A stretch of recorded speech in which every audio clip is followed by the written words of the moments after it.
हमारे मंचासीन अतिथि, उससे पहले यहाँ जो मुख्य अतिथि हैं, एक तो डेविड सेंडन और दूसरा बिहार म्यूजियम के डायरेक्टर जनरल अंजनी कुमार सिंह। दोनों में एक समानता मुझे देखने को मिलती है कि दोनों का बहुत बड़ा योगदान है। डेविड का योगदान मिथिला पेंटिंग को आगे ले जाने में है, तो अंजनी कुमार सिंह का योगदान बिहार की लोक कलाओं और समकालीन कला दोनों को आगे ले जाने में और मंचकासीन है। बस दोनों में एक अद्भुत समानता मुझे देखने को मिलती है। मैंने देखा कि डेविड कल है कि हमारी तारीफ मत कीजिए, हमारी तारीफ आप लोग मत कीजिए, मैंने कुछ नहीं किया, मैं तो बस एक कार्यकर्ता के तौर पर मैं काम करता हूँ, हमारी तारीफ मत कीजिए। वही स्थिति अंजनी बाबू की, वो भी कहते हैं कि हमने कुछ नहीं किया, मैं तो बस आप लोग के साथ हूँ। तो दोनों में एक अद्भुत समानता है। इतना कुछ करने के बाद भी दोनों इसका श्रेय लेने से, उसकी प्रशंसा लेने से हमेशा पीछे रहते हैं। तो मंचासीन जो हमारे अतिथि हैं, अंजुला दत्त जी जो गोदावरी दत्त की बहू हैं, गोदावरी दत्त की सेवा में हमारा एक लंबा समय गोदावरी दत्त जी के साथ गुजरा है। लगभग 20 वर्षों का मेरा संबंध रहा है, साथ रहा है। गोदावरी दत्त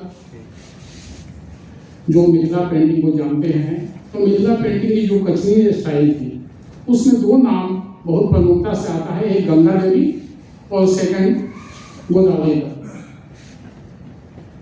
रेखा चित्र शैली में, कचनी स्टाइल में गोदावरी दत्त जी का कोई जवाब नहीं। पारिवारिक स्थिति शुरुआती समय में बहुत परेशानी में रही, लेकिन वो समझौता करने वाली नहीं थी। जब आप पुस्तक पढ़ेंगे तो आप देखेंगे कि गोदावरी दत्त का व्यक्तित्व कैसा था। उन्होंने कभी भी समझौता नहीं किया।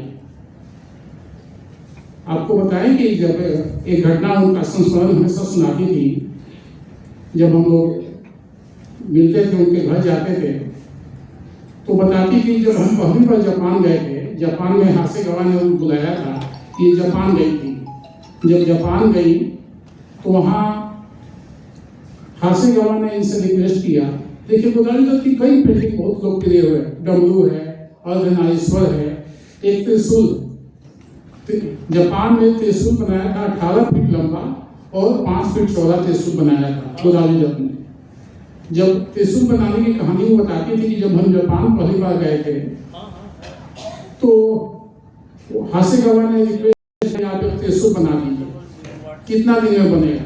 तो गोदावरी दत्त जी ने कहा कि कितना दिन लगेगा? 15 दिन से 20 दिन में हम एक त्रिशूल बना देंगे। जब त्रिशूल बनाने बैठी, 10 दिन, 15 दिन, 1 महीना, 2 महीना, 3 महीना हो गया, त्रिशूल आधा ही बन पाया। इसलिए जब त्रिशूल बनाने बैठी तो बोली कि पहले तो लगा कि त्रिशूल बनाने में कोई खास क्या है, हम बना देंगे, लेकिन जब बनाने में बैठी तो लगी, उन्होंने कहा कि लगता था कि मुझे त्रिशूल में पूरी दुनिया है, पूरा ब्रह्मांड जो है त्रिशूल में है। पूरी दुनिया का चित्रण त्रिशूल में उन्होंने किया। 18 फीट लंबे त्रिशूल में 5 फीट चौड़ा त्रिशूल जो था, उसने पूरी दुनिया का चित्रण किया। 3 महीना में आधा बन पाया तो इन्होंने कहा मैं इंडिया जाऊंगी, अगली बार आऊंगी तो त्रिशूल को पूरा करूंगी। फिर लौट के दोबारा जब गई तो त्रिशूल को पूरा किया, तो 6 महीने में एक पेंटिंग बनाई। कितना धैर्य था उनको अपने काम के प्रति। आज जो हम कलाकार सभी लोग काम के प्रति रहते हैं कि जल्दी काम पूरा करो, कुछ पैसा आ जाए, लेकिन जब तक धैर्य इत्मीनान नहीं रखा जाएगा तब तक न क्वालिटी आएगी पेंटिंग में और न पैसा आएगा। तो ये ध्यान रखने की जो है गोदावरी दत्त से हम लोग को सीखने की जरूरत है कि कैसे अपने काम के मामले में कोई समझौता नहीं करना है। उनसे प्रेरणा लेके हम लोग जो कलाकार यहाँ उपस्थित हैं आगे बढ़े कि पैसा तो आप खुद आएगा। वो कई बार कई देसी विदेशी लोग आते थे जो कीमत बता देती थी कि इस पेंटिंग की कीमत 2 लाख या 2.5 लाख या 3 लाख है। लाख कोई कहे वो ट्रस्ट से मत सही होती थी, अपने अटक रहती थी कि नहीं, हमारा जो हमने तय कर लिया वो तय रहेगा, उसमें कोई समझौता नहीं करती थी। ये गोदावरी दत्त जी का चरित्र था। और मिथिला पेंटिंग को देश दुनिया में 8 बार जापान गई, विदेश के कई देशों में गई और मिथिला पेंटिंग को उन्होंने लोकप्रिय बनाया। जब एक बार जापान गई थी तो उनसे कहा कि नहीं, आप जो पेंटिंग दिखा रही हैं ये तो हाथ से पेंटिंग है ही नहीं, हैंड पेंटिंग नहीं है, ये आप छापा कला ब्लॉक पेंटिंग है। तो जापान के गांव शहरों शहरों में घूम घूम के 1 महीना तक अपने हाथ से बना के दिखाई कि नहीं, ये देखिए हैंड पेंटिंग है, न कि ब्लॉक पेंटिंग है, छापा कला नहीं है। ये उनकी कला थी, कला की बारीकी थी, इतनी खूबसूरती थी। गोदावरी दत्त में इस समय बहुत बीमार होने लगी थी, एक मुझसे व्यक्तिगत लगाव हो गया था। जब बीमार थी, विस्मृति का शिकार भी हो चुकी थी, भूल जाती थी। हम हमेशा फोन करती थी, वो करती थी नेहा की बहू आई है या अंजुला जी कि माँ आपको बुला रही है। हम मिल के लौटते थे, अगला दिन फिर फोन आता था कि आप तो 6 महीना से हमसे मिले नहीं हैं, आई जल्दी। तो कई बार होता था कि 1 महीना में 2 3 बार हमको गोदावरी दत्त से मिलने जाना पड़ता था, क्योंकि विस्मृति का शिकार थी और उनका बात को आदर रखने के लिए। हमको वो दिन भी याद है कि जब मृत्यु हुई उसके 2 दिन पहले हम लोग गए थे, होश में नहीं थी। उनकी जो पुत्र वधू है यहाँ बैठी हुई है नेहा, ये रामायण का पाठ कर रही है, और उनकी छोटी बहन, देखिए गोदावरी जी का पूरा परिवार, शशिकला कल डीजी सर के घर हम लोग गए थे, जो यहाँ एक इनका अपना पर्सनल स्टूडियो है, हिम्मत शाह स्टूडियो। तो वहाँ एक पेंटिंग दिखाई कि उसको किसकी पेंटिंग है, तो हम थे, कौशिक जी सब लोग थे, हम लोग बोले कि शशिकला जी की। उस पेंटिंग की तारीफ डेविड साहब ने लिखी कि बहुत अच्छी पेंटिंग है। तो शशिकला जी भी वहाँ थी, नेहा थी, नेहा रामायण की पाठ कर रही थी और तो बेहोशी में थी, वेंटिलेटर पर थी, रामायण की पाठ कर रही थी। उनकी बहन शशिकला देवी उनको हिला हिला के बोलती थी कि दीदी देख साहब आए हैं, प्यार से हमको साहब कहती थी, देख साहब आए हैं। और तो होश में थी नहीं। उससे लौटने के 2 दिन के बाद ही उनका निधन भी हो गया। लेकिन 1 साल हो गया था। गोदावरी दत्त बहुत बड़ी संस्था थी, बहुत बड़ी पेंटर थी, देश दुनिया में मिथिला पेंटिंग का नाम रोशन करने वाली, लेकिन उन पर कोई पुस्तक नहीं आई थी। ये कमी मुझे खलती थी कि एक गोदावरी दत्त जैसी पर्सनालिटी पर अगर हम अपने कलाकारों को सम्मान नहीं देंगे, उनको लोग नायक नहीं बनाएंगे। सिर्फ राजनीति और फिल्म से जुड़े हुए लोग ही नायक नहीं होते हैं, कलाकार भी नायक होते हैं। इस बात को हम लोग को समझना होगा कि हमारे जो कलाकार हैं, इस लोकतंत्र में असली नायक हमारे कलाकार हैं। लोकतंत्र को आगे बढ़ाना है तो नायकों, हमारे कलाकारों को नायक का दर्जा देना होगा। तो मेरे मन में हमेशा आता था कि गोदावरी दत्त जी पे किताब आए।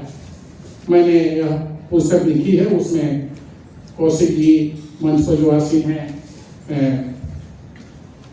नरेंद्र सिंह निराला, उनकी बहू अंजुला दत्त, नेहा समेत कई लोगों ने, रविंद्र दास जी यहाँ आए हुए हैं, रविंद्र दास जी का अभिलेख है, कई लोगों का, उसमें लगभग 25 लोगों ने अपने अपने स्तर से उनको श्रद्धांजलि दी है गोदावरी दत्त जी को उस पुस्तक में। आप लोग पुस्तक पढ़ेंगे, अगर पुस्तक लेनी है तो रिसेप्शन पर पुस्तक उपलब्ध है, 350 रुपया कीमत है, आप लोग खरीद सकते हैं उसको, पुस्तक को पढ़िए। गोदावरी दत्त को जानना बहुत, जो गोदावरी दत्त को नहीं जानेगा मिथिला पेंटिंग को नहीं जानेगा, मेरा कहना है। इसलिए गोदावरी दत्त को आप लोग उस पुस्तक को पढ़िएगा तो गोदावरी दत्त को समझने में बहुत सुविधा होगी। और बिहार संग्रहालय से उनका लगाव बहुत ही निकट था, हमसे भी, हमारे डायरेक्टर जनरल अनिल कुमार सिंह जी से भी व्यक्तिगत लगाव था। और हमारे डायरेक्टर जनरल भी उनके प्रति हमेशा चिंतित रहते थे। जब भी बीमार पड़ी, 1 साल पिछले अंतिम समय में बहुत बीमार रही, हर तरह का सहयोग सुविधा जो भी हो सका अनिल बाबू के प्रेरणा से हम लोगों ने किया।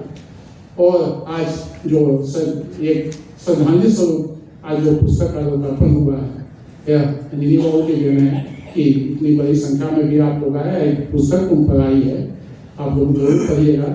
आप लोग से यही आग्रह है। और इस सभागार में कई लोग, मधुबनी से भी देख रहे हैं, कई कलाकार, और पटना के तो कलाकार अब साथी सब है ही। हालांकि छठ का मुझे संदेह था कि संख्या बहुत कम होगी, लेकिन फिर भी इतनी बड़ी संख्या में लोग आए, इसलिए आप सभी का, अरुण जी हैं, देखिए यहाँ पद्मश्री टिकली अशोक विश्वास जी हैं और कई लोग गणमान्य लोग यहाँ बैठे हुए हैं। डिफरेंट फील्ड से अनिल जी आए हैं, राम भगवान बाबू, आप सभी लोग, सबका नाम लेना नहीं, नंदू जी हैं, आप सब कोई को बिहार म्यूजियम की तरफ से स्वागत और अभिनंदन। चूंकि और भी कुछ लोग बोलेंगे, इसके बाद आधे घंटे के बाद